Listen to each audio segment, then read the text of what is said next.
അതായത് കോൺഗ്രസിന് ഇപ്പോൾ വേറൊരു വലിയൊരു വിഷയം വയനാട് ഇപ്പോൾ ഉണ്ടായിട്ടുണ്ട്. അതായത് വയനാട് DCCയിലെ ട്രഷററായിരുന്ന ഒരു ഈ NM വിജയൻ, അദ്ദേഹത്തിൻ്റെ മകനും ആത്മഹത്യ ചെയ്തു. ആത്മഹത്യ ചെയ്തു. അതിൽ IC ബാലകൃഷ്ണൻ MLAക്ക് പങ്കുണ്ട് എന്ന കുറിപ്പും അദ്ദേഹത്തിൻ്റെതായ ആത്മഹത്യാ കുറിപ്പും വന്നിട്ടുണ്ട്. അത് ഈ നീണ്ട 10 ദിവസങ്ങൾക്ക് ശേഷമാണ് ഇപ്പോൾ പിന്നെ അതിന്മേൽ ആ കത്ത് ആർക്കൊക്കെയാണ് എഴുതിയിരിക്കുന്നതെന്ന് ചോദിച്ചാൽ പിന്നെ ഈ പറയുന്ന KPCC പ്രസിഡന്റ് പിന്നെ K. സുധാകരന്, പ്രതിപക്ഷ നേതാവ് VD സതീശന്, രാഹുൽ ഗാന്ധിക്ക്, പ്രിയങ്ക ഗാന്ധിക്ക് എന്നിവർക്കെല്ലാമായി എഴുതിയ കത്താണെന്ന് മറ്റൊരു മകൻ വിജേഷ് പറഞ്ഞു.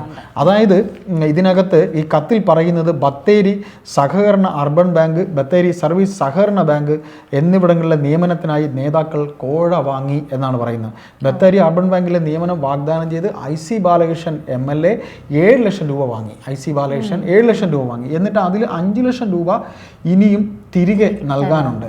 ND അപ്പച്ചൻ എന്ന DCCയുടെ പ്രസിഡന്റ് അദ്ദേഹത്തിൻ്റെ അയൽവാസി ചാക്കോയിൽ നിന്ന് 10 ലക്ഷം കൈപ്പറ്റിയതിൽ തൻ്റെ പേരിലാണ് ചെക്ക് ചെയ്യുന്നത്. അതായത് ഈ മരണപ്പെട്ട IC ബാലകൃഷ്ണനെ ഇവരെല്ലാം കൂടെ കുരുക്കിലാക്കുകയായിരുന്നു. അദ്ദേഹത്തിൻ്റെ വീടും തൻ്റെ വീട് പണയാധാരമായി പണയാധാരമായി കാണിച്ചത് ഈ പറയുന്ന 10 ലക്ഷം രൂപ കൈപ്പറ്റിയതിൽ തൻ്റെ പേരിലാണ് ചെക്ക് നൽകിയത്. ഇവരിൽ നിന്ന് ഈ ND അപ്പച്ചൻ അദ്ദേഹത്തിൻ്റെ അയൽവാസി ചാക്കോയിൽ നിന്ന് 10 ലക്ഷം രൂപ വാങ്ങിച്ചിട്ട് ചെക്ക് നൽകിയത് ഈ മരണപ്പെട്ട ആളിൻ്റെ പേരിലാണ്. അപ്പോൾ അവിടെ തന്നെ ഒരു കൊടും ചതി ഈ മനുഷ്യനെ ചെയ്തു. അതായത് ബത്തേരി സർവീസ് സഹകരണ ബാങ്കിൽ 2013 BJPയെ ഭരണത്തിൽ നിന്ന് പുറത്താക്കിയതും പിന്നീട് ബാങ്ക് വിഭജനത്തിനും തിരഞ്ഞെടുപ്പ് പ്രക്രിയയുമായി കോൺഗ്രസിന് 32 ലക്ഷം രൂപ ചിലവായി. അപ്പോൾ നമ്മൾ ഇതിൽ പറയുന്നത് ഇത്രയേ ഉള്ളൂ, കോൺഗ്രസിനെ വെട്ടിലാക്കിയിരിക്കുവാണ് ഈ കത്ത്. MLAയും DCCയുടെ പ്രസിഡന്റും പ്രതിപട്ടികയിൽ വന്നിട്ടുണ്ട്. അപ്പോൾ അതിനെ സംബന്ധിച്ച് KPCC പ്രസിഡന്റ് സുധാകരനോട് ചോദിച്ചപ്പോൾ കത്ത് വായിച്ചില്ല എന്നാണ് പറഞ്ഞിരിക്കുന്നത്. അത് കഴിഞ്ഞിട്ട് ഇപ്പോൾ VD സതീശനും പറഞ്ഞിരിക്കുന്നത് കത്ത് വായിച്ചു, അത് സംഘടനാ തലത്തിൽ ഒരു തീരുമാനത്തിലേക്ക് പോകും എന്ന് പറയുന്നുണ്ട്. ഇതിൽ രസകരമായ ഒരു കാര്യം നമുക്ക് പറയാനുള്ളത്, ഈ ഭരണം തുടങ്ങിയിട്ട് ഏതാണ്ട് 8 വർഷമായി. ഈ പറയുന്ന LDFിലെ CPM എന്ന് പറയുന്ന ഭരണത്തിലിരിക്കുന്ന പാർട്ടിക്ക് DYFI എന്നൊരു യുവജന സംഘടനയുണ്ട്. ഈ യുവജന സംഘടന ഇന്നലെ ഈ MLA IC ബാലകൃഷ്ണൻ്റെ ഓഫീസിലേക്ക് സമരം ചെയ്യുന്നു, തകർക്കുന്നു ഒക്കെ ചെയ്യുന്നുണ്ട്. ഇപ്പം DYFI എന്ന് പറയുന്നത് അവർക്ക് ഭരണത്തിലിരിക്കുമ്പോൾ അവർക്ക് എന്ത് ചെയ്യാൻ പറ്റും? അവർക്കൊന്നും ചെയ്യാൻ പറ്റില്ല, സമരങ്ങൾ. അപ്പോൾ നീണ്ട കാലം ഒരു DYFI സമരമൊക്കെ കാണാമായിരുന്നു. നമ്മൾ ഇന്നലെ നോക്കിയപ്പോൾ അങ്ങ് വയനാട് ഓഫീസൊക്കെ അവർക്ക് തകർക്കുകയാണ്, അവരെല്ലാം കയറി അവരങ്ങ് കയറി തകർക്കുകയാണ്. കാര്യം DYFI ഇപ്പോൾ പിടിച്ചു നിൽക്കുന്നത് ചിന്താ ജെറോം എന്നൊക്കെ പറയുന്ന എന്താണ് പറയുന്നത്, എന്താണ് സംസാരിക്കുന്നത് പോലും ബോധമില്ലാത്ത, കുറ്റം പറയുകയല്ല, ക്ഷമിക്കുക എന്ന് പറഞ്ഞാൽ ചിന്താ ജെറോമൊക്കെ പറഞ്ഞത് ഒരു ക്രെഡിറ്റായിട്ട് പറയുന്നത് പൊതിച്ചോറ് കൊടുക്കുന്നതിനെ കുറിച്ചാണ്. അതങ്ങ് വേറെ എവിടെയൊക്കെയോ റെക്കോർഡിലേക്കൊക്കെ പോയി എന്നാണ് പറയുന്നത്. അല്ലാതെ ഇപ്പോൾ DYFI എന്ന് പറയുന്ന നിർജീവമായിരിക്കുന്ന ഒരു യുവജന സംഘടന, അവരെ വയനാട് ദുരന്തം ഉണ്ടായപ്പോൾ എന്തൊക്കെയോ വാഗ്ദാനം ചെയ്തു ഒക്കെ ചെയ്തിട്ടുണ്ടായിരുന്നു, അവിടെ എന്തൊക്കെയോ കൊടുത്തു എന്നൊക്കെ പറയുന്നുണ്ട്. ഇത് ഞങ്ങൾ ആക്ഷേപിക്കുന്നത് തന്നെയാണ്. കാര്യം ഇത്രയും കാലം ഒരു സമരമുഖത്ത് ഈ സർക്കാരിനെതിരെ പോലും സമരം ചെയ്യാൻ നിഷ്പക്ഷമായി വളരെ വളരെ നിഷ്പക്ഷമായി സമരം ചെയ്യേണ്ട നിരവധി വിഷയങ്ങൾ നമുക്കിവിടെ ഉണ്ടായിരുന്നു. നിരവധി വിഷയങ്ങൾ എന്ന് പറഞ്ഞാൽ ഈ ഹേമ കമ്മിറ്റി റിപ്പോർട്ടിൽ വന്നതിൽ സ്ത്രീകൾക്ക് അവരുടെ തൊഴിലെടുത്ത് സ്വാതന്ത്ര്യം കിട്ടുന്ന വിഷയവുമായി ഉണ്ടാക്കിയ ആ റിപ്പോർട്ടിനെ സംബന്ധിച്ചിട്ട് എന്തെങ്കിലും ഒരു ചർച്ചയോ ഒരു സിമ്പോസിയമോ ഈ DYFI എവിടെയെങ്കിലും സംഘടിപ്പിച്ചിട്ടുണ്ടോ? ഇവർക്കൊക്കെ നേതാക്കളുണ്ടല്ലോ, ഇവർക്കൊക്കെ ചാനൽ ചർച്ചയിൽ വന്നിരുന്ന് വാതോരാതെ സംസാരിക്കുന്ന ജയിക്കിനെ പോലത്തെ നേതാക്കളുണ്ട്, വസീഫിനെ പോലത്തെ നേതാക്കളുണ്ട്, സനോജിനെ പോലത്തെ നേതാക്കളുണ്ട്. ഇവരാരെങ്കിലും സംസാരിച്ചിരുന്നു? അപ്പോൾ ഇതിപ്പോൾ അവർക്ക് ഇന്നലെ ഈ ഒരു ആയുധം വീണ് കിട്ടി എത്രയോ നാളുകൾക്ക് ശേഷം ഇടിച്ചു കയറുന്ന ഒരു രംഗം കൊണ്ട് അത് ഈ വിഷയവുമായി ബന്ധപ്പെട്ട ഒരു സൈഡ് സ്റ്റോറി മാത്രമേ ആകുന്നുള്ളൂ.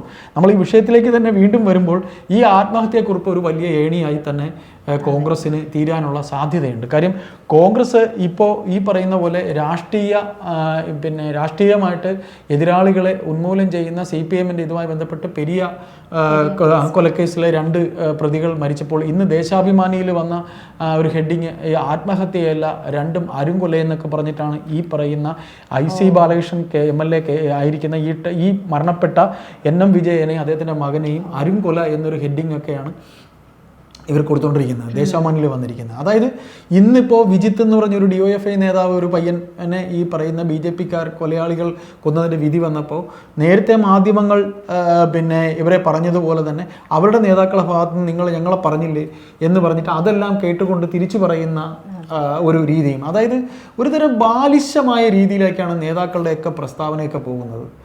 ഈ മരണപ്പെട്ട അത് ആവട്ടെ, നമ്മളൊന്നിനും സപ്പോർട്ട് ചെയ്യുന്നില്ല, കൊലപാതക രാഷ്ട്രീയത്തിന് ഒന്നിലും സപ്പോർട്ട് ചെയ്യുന്നില്ല.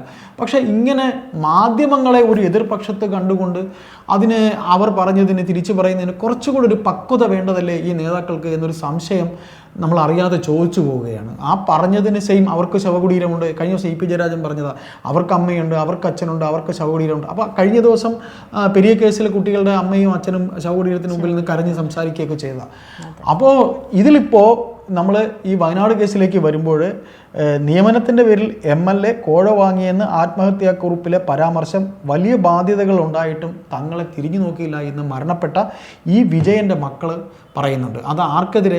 ഈ കോൺഗ്രസ് പാർട്ടിക്കെതിരെയാണ് പറഞ്ഞിരിക്കുന്നത്. KPCC പ്രസിഡന്റിനെതിരെയുണ്ട്, പ്രതിപക്ഷ നേതാവിന്. അവർ കത്തുകൾ തയ്യാറാക്കുന്നു. 10 ദിവസമായി അവർ മരണപ്പെട്ടിട്ട് ഇതുവരെ ആരും ഒന്ന് നേരായ രീതിയിൽ ഇവരെ തിരിഞ്ഞു നോക്കിയിട്ടില്ല. കടബാധ്യത അതിഭീകരമാണ്. ഈ MD അപ്പച്ചൻ എന്ന് പറയുന്ന ആൾ ഇപ്പോൾ നമ്മളിതിലിപ്പോൾ വായിച്ചതുപോലെ അദ്ദേഹത്തിൻ്റെ ആധാരമാണ്, പണയാധാരമാണ് എടുത്തു വെച്ചിരിക്കുന്നത്. ബത്തേരി സർവീസ് സഹകരണ ബാങ്കിൽ 2013 BJPയെ ഭരണത്തിൽ നിന്ന് പുറത്തിറക്കാനും പിന്നീട് ബാങ്ക് വിഭജനത്തിനും തിരഞ്ഞെടുപ്പ് പ്രക്രിയയ്ക്കുമായി കോൺഗ്രസിന് 32 ലക്ഷം രൂപ ചെലവായി. ബാങ്കിൽ ഒഴിവ് വന്ന 22 നിയമനങ്ങൾ വഴി ചെലവായ തുക തിരികെ പിടിക്കണമെന്നായിരുന്നു ധാരണ. ഈ 32 ലക്ഷം രൂപ തിരിച്ചു പിടിക്കാനായിട്ട് നിയമനങ്ങളിലൂടെ ആൾക്കാരിൽ നിന്ന് കാശ് വാങ്ങി ചെയ്യാമെന്നൊരു ധാരണയിലാണ് ആൾക്കാരിൽ നിന്ന് കാശ് വാങ്ങിയത്. അന്നത്തെ DCC പ്രസിഡന്റ് KN പൗലോസിൻ്റെയും ബത്തേരിയിലെ കോൺഗ്രസ് നേതൃത്വത്തിൻ്റെ അറിവോടെയായിരുന്നു നടപടി.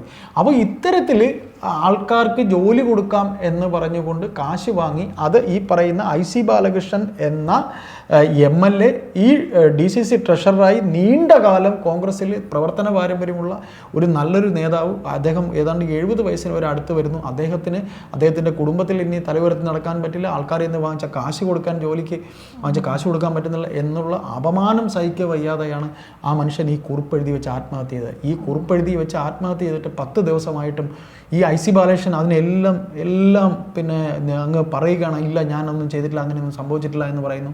പക്ഷേ ഇപ്പോൾ ഈ നൽകുന്ന KPCC നേതൃത്വമായാലും കോൺഗ്രസിൻ്റെ പ്രമുഖ വക്താക്കളായാലും രമേശ് മുതൽ ആരെല്ലാം ഇതിന് മറുപടി പറയേണ്ടവരുണ്ടോ അവരൊന്നും വ്യക്തമായ ഒരു മറുപടി ഈ കേസിൽ വന്നിട്ടില്ല.